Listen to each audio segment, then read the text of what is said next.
নিশা ৰাজপথত যতীন বৰাই নিজ কন্যাৰ বাবে কৰিলে এনে কাম। এই দৃশ্য দেখা পাই অনুৰাগীসকল আচৰিত হৈ পৰিছে। অসমৰ জনপ্ৰিয় অভিনেতা যতীন বৰাই নিশা ৰাজপথত এনে কাম কৰা দেখি স্বাভাৱিকতে আচৰিত হৈ পৰিছে সতীৰ্থ অভিনেত্ৰীসকলো। সবিশেষ জানিবলৈ অলপ স্কিপ নকৰাকৈ ভিডিঅ'টো শেষলৈকে চাই থাকিব। নমস্কাৰ বন্ধু বান্ধৱীসকল, আপোনালোক সকলোকে স্বাগতম জনাইছোঁ আমাৰ চেনেলৰ অন্য এটা নতুন ভিডিঅ'লৈ।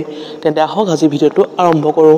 অসমৰ জনপ্ৰিয় অভিনেতা যতীন বৰাই নিজ কন্যা আস্থাৰ জন্মদিনৰ দিনাখনি কোনো দামী ৰেস্তোৰাঁ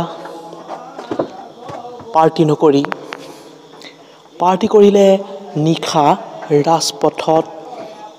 হয়, অসমৰ জনপ্ৰিয় অভিনেতা যতীন বৰাই নিশা ৰাজপথত নিজ কন্যাৰ পবিত্ৰ জন্মদিনটোত দিন হাজিৰা কৰা দৰিদ্ৰসকলক খাদ্য যোগান ধৰা দেখা গ'ল। এই ভিডিঅ'টোৰ জৰিয়তেই প্ৰমাণ পোৱা গৈছে যে অসমৰ জনপ্ৰিয় অভিনেতা যতীন বৰা কিমান মহানুভৱতা। অসমৰ জনপ্ৰিয় অভিনেতা যতীন বৰাৰ এই ভিডিঅ' ভাইৰেল হৈ পৰিছে আৰু অসমৰ জনপ্ৰিয় অভিনেতা যতীন বৰাক সকলোৱে প্ৰশংসা কৰা দেখা গৈছে।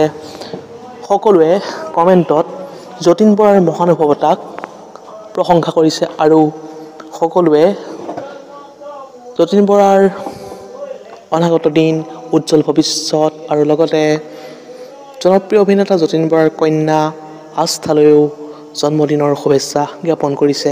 আমিও আমাৰ চেনেলৰ পৰা জনপ্ৰিয় অভিনেতা যতীন বৰাৰ কন্যা আস্থালৈ পবিত্ৰ জন্মদিনৰ বহুত হিয়াৰ পৰা শুভেচ্ছা জ্ঞাপন কৰিলোঁ। ভিডিঅ'টো আছিল ইমানেই। যদি আপোনালোকে চাই ভাল পালে তেন্তে লাইক, কমেণ্ট, শ্বেয়াৰ আৰু যদি নতুনকৈ আমাৰ চেনেলটো চাই আছে ছাবস্ক্ৰাইব কৰিব বুলি আশা ৰাখিলোঁ। ধন্যবাদ।